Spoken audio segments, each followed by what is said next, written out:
창업 69년에 이르는 부산 지역 향토 물류기업 인터지스가 본사 인력을 서울로 이동시키기로 했습니다. 이러다 본사가 부산을 떠나삐는 건 아닌지 걱정스러운데요. 알다시피 이재명 정부가 부산을 대한민국의 해양 수도로 만들겠다 이래 약속하지 않았습니까? 해수부뿐만 아니라 H&M 등 해운 대기업들이 부산으로 올 수 있다는 기대감이 지역에서 솔솔 피고 있는데 이게 뭔 찬물 뿌리기인가 모르겠네요. 자세한 이야기 나눠보겠습니다. 네, 지방분권 전국회의 박재율 상임공동대표 전화로 만나보겠습니다. 안녕하십니까? 네, 안녕하세요. 예, 네. 반갑습니다. 네네. 자, 부산에 본사를 두고 있는 물류기업이죠. 인터지스가 본사 인력을 서울로 대거 옮기는 방안을 추진 중이라고 합니다. 먼저 어떤 내용인지 짚어주시죠. 네, 이제 부산 본사 인력 중에 거의 한 3분의 2죠. 지금 이제 본사에 한 80명 있는데요. 네. 한 60명을 이제 이번 8월달에 서울로 인력을 옮긴다는 겁니다. 네. 이게 이제 지난 4월 말에 이 직원들한테 이메일로 그냥 통지를 했다고 그러거든요. 예. 네네. 그렇게 이제 그 본사가 부산에 있으니까 대표가 부산에 있지 않겠습니까? 네. 근데 그 대표이사를 비롯해서 인사나 총무, 그 기획과 같은 그 본사 핵심 부서죠. 영업 부서도 일부 포함해서 지금 서울로 옮긴다는 뭐 그런 내용입니다. 예, 이 인터지스가 설립 69년이 되는 부산의 향토 기업인데 어느 정도 규모의 기업인가요? 네, 이제 종합 물류 기업입니다. 네. 그래서 이제 더 좀 충격적으로 다가오는 건데요. 그 1956년에 설립이 되어서 상당히 오래된 향토 기업이죠. 전국적으로는 직원이 한 뭐 500여 명이 되는데 이 현장 중심이기 때문에 전국의 항만 같은 데 흩어져서 근무를 하고 있습니다. 그런데 부산이 이제 소위 말하면 헤드쿼터 역할을 한 것이죠. 네. 행정 운영이라든지 경영 업무를 이제 부산에 본사를 두고 한 것인데요. 모기업이 많이 들어보셨을 겁니다. 그 동국제강입니다. 아, 예. 모기업이 네, 동국제강의 계열사죠. 네. 그러니까 이제 동국제강은 이제 철강 같은 것을 이제 주로 하는데 이 인터지스가 동국제강에서 생산되는 철강 원재료를 네. 해상 운송을 통해서 하는 이 부분에 이제 의존도가 높습니다. 그 동국제강은 본사가 이제 서울에 있는 것이죠. 그리고 인터지스는 그 2011년도에 이미 유가증권 시장에 상장이 되어서 작년 기준으로서 매출액이 7천억이 넘습니다. 예. 그리고 단기 순이익이 한 239억 원 되고요. 그래서 아주 중견기업이라고 할 수 있겠죠. 그런 면에서 이제 또 부산 지역에는 안타까운 소식이라고 할 수 있겠습니다. 네. 자, 지금 이 상황에 대해서 인터지스 측은 영업활동 효율성, 또 그룹사 협력 강화 등을 위해서 일부 인력을 서울로 이동하는 것이지 본사의 이전은 아니다라고 입장을 전하고 있는데요. 네. 그럼에도 결국 이게 지금 80명 중에 60명을 인력을 서울로 옮기는 거기 때문에 이게 본사를 옮기는 사전 작업을 하는 게 아니냐 이런 우려가 제기되고 있거든요. 대표님 어떻게 네, 그렇죠. 보십니까? 예. 이 영업활동 효율성이나 뭐 그룹사 협력 강화 이런 명분으로 네. 서울이나 수도권으로 본사를 이전하는 것은 네. 사실 이 말은 아주 상투적인 이야기죠. 그 이전에도 어떻게 보면 어딘가선가 들어본 이야기 아닙니까? 그 현재 그 수도권에 초집중돼 있는 이런 상황인데 그 모기업 뭐 서울 본사가 사실 현실적으로 있다면 거의 모든 기업들이 서울로 수도권 본사 집결해야 맞는 것이죠. 예. 예. 이런 논리로 이때까지 수도권에 집중되는 이런 악순환이 벌어진 것 아니겠습니까? 예. 그게 이제 바로 저출생 고령화로 이어지고 지역 소멸이라든지 이런 지금 현재 대한민국 위기를 초래하고 있는 사실이거든요. 예. 그래서 이제 그런 것은 사실은 명분에 불과한 것이고요.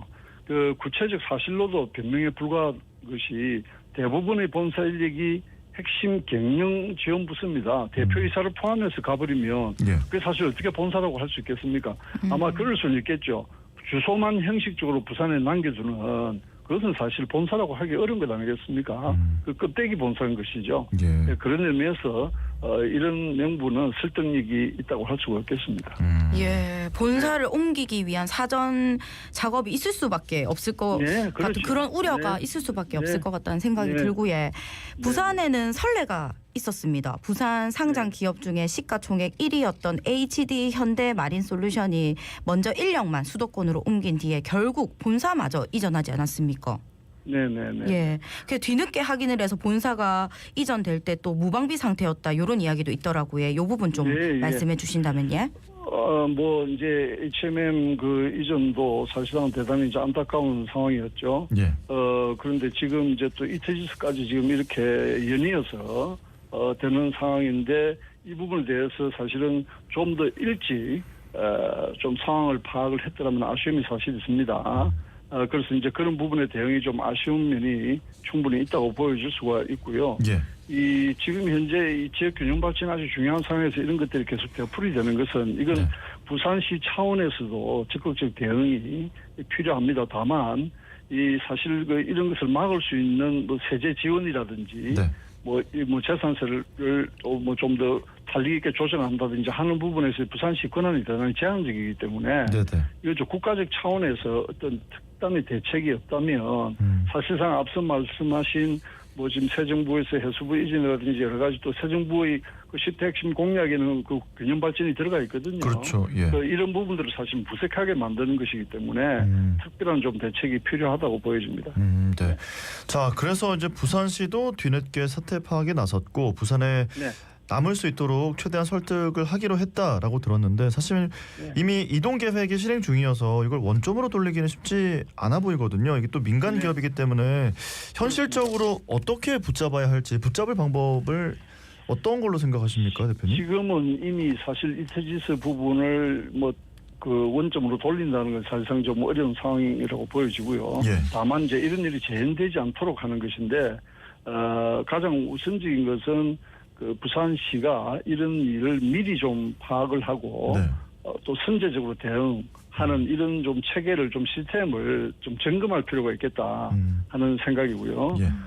또 뭐 조금 전에도 말씀드렸습니다만은 지금 현재 뭐 중앙 집권이 아주 강화된 상황에서 특히 이제 기업은 세제 지원이라든지 여러 가지 이런 인센티브가 좀 있어야 되지 않겠습니까? 예. 그런데 이제 그를 강제할 만한 뭐 법인세를 감면한다든지 이런 부분들이 사실 뭐 전혀 지방세로 되어 있지 않기 때문에 정책적 지원에 한계가 있는 것도 사실입니다. 예. 그래서 우선은 그렇다 하더라도 부산시 차원에서의 그 일상적인 기업 동향 또 모니터링하고 점검하고 소통도 강화하는 노력이 필요한 것이고요. 예. 그다음에는 이제 지방 정부가 법인세를 감면한다든지 이런 세제 지원 같은 걸 통해서 본사가 떠나는 일이 없도록 또 더 나아가서는 수도권에 있는 기업들이 지역으로 올 수 있도록 하는 이런 그 이 권한을 이양하는 것 이런 것도 대단히 좀 중요하다. 지방 분권이 이런 것을 새삼 또 인식하는 그런 계기가 된다고 볼 수 있겠습니다. 예. 예. 네. 말씀해주신 노력도 참 중요해 보입니다. 그런데 계속해서 얘기가 나오고 있지만 이렇게 기업들의 역외 이전 배경이 인구와 자본이 넘치는 수도권에서 영업력을 더 키우겠다는 취지입니다. 수도권에 네. 인구와 자본이 많으니까 그쪽으로 더더 몰리게 되고 지방은 텅 비게 되는 이런 악순환이 계속되는 것 같습니다. 그치요? 네, 맞습니다. 그렇습니다. 뭐 정확한 지적이십니다. 그래서 좀 획기적인 그 균형 발전 정책 또 분권 정책이 필요한 것입니다. 예. 그 새 정부 핵심 과제로 균형 발전 정책이 되어 있긴 한데 그 뭐 역대 정부에서 사실은 이 균형 발전이라든지 이런 부분들을 그 의제로 아젠다로는 제시했지만 실제 집권 기간에 현실적으로 그것이 제대로 추진되지는 않았거든요. 예. 물론 뭐 지난 정부는 뭐 단명을 했습니다만 지난 정부에서도 사실은 이 남북권 발전, 뭐 부산 거점 축 뭐 이런 이야기를 계속 했지만 현실에 손에 잡히는 부분들이 구체화된 것은 사실은 뭐 그렇게 눈에 띄지 않지 않습니까? 예. 그런 점이 되풀이되지는 않아야 된다는 것이고요. 그래서 그런 의미에서 보면 지금 이제 국제 복합 물류 중심의 그 해양 수도 부산 비전 이 부분과 관련되는 것이 지금 우리 현안으로 되어 있는 가덕 신공항이라든지 뭐 북극 항로 구축이라든지 북항 재개발이라든지 해사부분 설치라든지 이런 부분들이 빨리 우선적으로 추진되고 해야 이런 기업들도 떠나지 않고 오히려 부산으로 오는 이런 그 계기가 되지 않겠습니까? 예. 그런 부분들을 특별히 다시 한번 강조할 필요가 있다고 봅니다. 네. 자, 지금 뭐 이야기를 쭉 나눠보고 있는데 좀 암울한 질문을 계속 드리게 되는 것 같습니다. 2023년 매출 기준으로 봤을 때 국내 1000대 기업 중에 부산 기업이 31개에 불과하더라고요.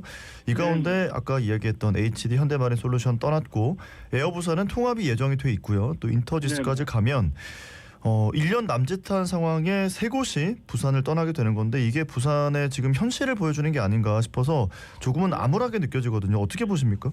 네, 정말 그 이제 장마철이 본격적으로 접어들면서 아주 습한 더위 같은 그런 그 반갑지 않은 아주 깝깝한 소식인데요. 예.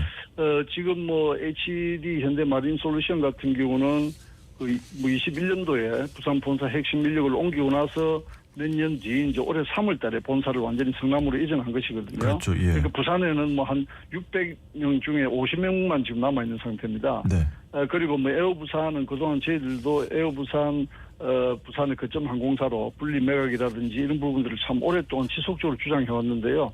아직 뭐 완료는 되지 않았습니다만은 좀 희망적이지 않은 상황이지 않습니까? 그렇지만은 지금 현재 이재명 정부와 문재인 정부와 같은 정당이고 또 개성을 한 의미가 있기 때문에 문재인 정부 때는 이 에어부산을 저가항공사와 통합을 하면 본사는 부산에 지역에 두겠다는 것을 언급을 했었거든요. 예. 그래서 현 정부에서 특히 해양수도 또 북극 항로 개척 이런 부분들을 이 핵심 공약이기 때문에 그러려면 공항을 비롯한 그 트라이포트가 대단히 중요합니다. 그래서 거점 항공사가 반드시 있어야 되거든요. 예. 예. 그런 부분에 다시 우리가 이제 기대를 할 수 있다고 보여지고요. 네. 상공회의소 그 작성한 자료를 보면 그 2014년부터 23년까지 10년간 그 부산 기업이 전출입한 그 추이가 분석이 되어 있습니다. 네. 타 지역으로 이전한 것이 한 7,536개가 되고요. 네. 부산으로 전입한 것이 한 5,736개 됩니다. 네. 1,800개가 밖으로 더 많이 나갔죠. 그러네요. 물론 이제 이게 그 매출이라든지 비중에 따라서 단순히 뭐 정량적으로만 볼 수는 없겠습니다만 예. 그 중에서 경기와 서울로 간 기업이 거의 30% 됩니다. 이건 참 심각한 것이거든요. 네. 그래서 또 한편으로는 우리가 이 외부에 있는 기업들이 또 많은 투자를 하도록 해야 되지 않겠습니까? 예. 최근에 그런 의미에서는 뭐 삼성중공업이라든지 뭐 쿠팡이라든지 하나라든지 이런 데서 또 투자 유치를 받고 있어서 이런 부분들도 한편으로 더 활발하게 활동을 해야 될 것 같습니다. 예. 예, 맞습니다. 새 정부가 해수부 이전, HMM 본사 부산 이전 등을 약속하고 있습니다. 새 정부의 이런 기조나 정책에도 불구하고 기업의 역의 이전이 일어나는 걸 보면 해수부, 해운 대기업의 지역 이전에 좀 더 속도를 높여야 하지 않을까, 언제쯤 될지 또 빠르게 돼야 하지 않을까 이런 생각이 들거든요. 네, 정부 초기에 이런 부분들은 실행의 계획, 로드맵이 구체적으로 제시되고 힘있게 추진돼야 되거든요. 예. 그런데 그런 의미에서는 뭐 이재명 대통령이 첫 국무회의에서 해수부 이전에 대한 그 구체적인 언급을 하고 진행을 하라고 지시하지 않았습니까? 예. 그러면 일단은 고무적이고요. 그래서 이제 해수부 내 이전과 관련된 기획단이 지금 꾸려진 상태로 알고 있습니다. 예. 다만 이제 지금 현재 해수부 장관이 전 정부 장관이고 새 정부에 지금 장관이 임명이 안 된 상태 아닙니까?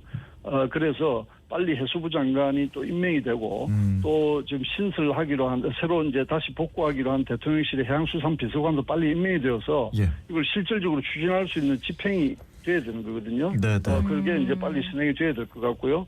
국회라든지 국회의 지원도 필요하고 또 우리 부산 지역의 여야 정치권, 부산시 또 우리 시민단체라든지 이런 데가 힘을 좀 모아서 이것이 또 그 빌공약이 되지 않도록 할 수 있어야 될 것 같습니다. 예, 알겠습니다. 네. 자, 이제 시간이 1분이 남지 않았습니다. 대표님께서 네, 지금 네. 부산 경남 행정통합 공론화위원회 공동 대변인 하고 계시니 네, 이것도 여쭤보고 싶은데 부산 경남 네. 행정통합 앞으로 어떻게 될지 한 30초 정도의 답변 들어볼 수 있을까요? 네, 부산 경남 행정통합은 뭐 이 정부에서 공약한 메가시티도 네. 이것이 과거에 부울경 한번 자초된 메가시티를 그대로 재현하겠다는 뜻은 아니거든요. 예. 어쨌든 광역 경제권을 형성하겠다는 것이기 때문에 네. 부산 경남 행정통합도 지속적으로 돼야 되고 국가 차원에서 이 전국을 행정통합을 하는 부분들을 또 정책적으로 함께 추진해야 하리라고 생각합니다. 예, 알겠습니다.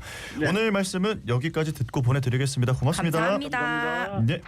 자, 지금까지 지방분권 전국회의 박재율 상임 공동대표님과 이야기 나눠봤습니다. 자, 자갈찾음의 월요일에 함께하고 계십니다. 저희는 1부 정리해두고요. 2부에서는 534단 이 인근 땅, 이 아파트 용지로 바꾸는 이 상황에 대해서 좀 짚어보도록 하겠습니다. 잠시 후에 2부에서 만나겠습니다.